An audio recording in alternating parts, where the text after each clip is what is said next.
Flop cinema తీస్తున్నప్పుడు నాకు ఒక phone call వచ్చింది. పోయిన సినిమా ఫ్లాప్ అయింది. ఆ ఫ్లాప్ అయిన 1 వీక్కి ఒక ఆయన ఫోన్ చేశారు నాకు. ఆయన విజయేంద్ర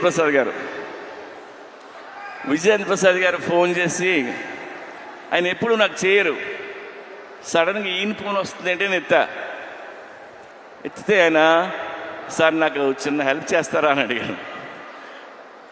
ఆడ కొడుకే రాజమౌళి పెద్ద డైరెక్టర్, నేను ఈయనకి ఏం హెల్ప్ చేయాలరా బాబు అనుకున్నా. చెప్పండి సార్ అన్న, మీరు నెక్స్ట్ సినిమా ఎప్పుడు చేస్తున్నారన్నాడు. సార్ ఇంకా అనుకోలేదు.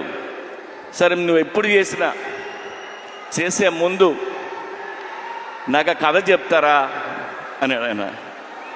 ఆయన ఎందుకన్నారంటే, ఎందుకన్నారో నాకు అర్థమైంది, నేను వింటున్నా. ఆయన మాట చెప్పారు, మీలాంటి డైరెక్టర్లు ఫెయిల్ అవ్వడం నేను చూడలేను.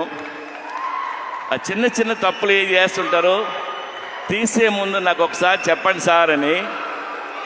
ఆ ఒక్క ఫోన్ కాల్ నాకు చాలా ఎమోషనల్ అయిపోయాను నేను.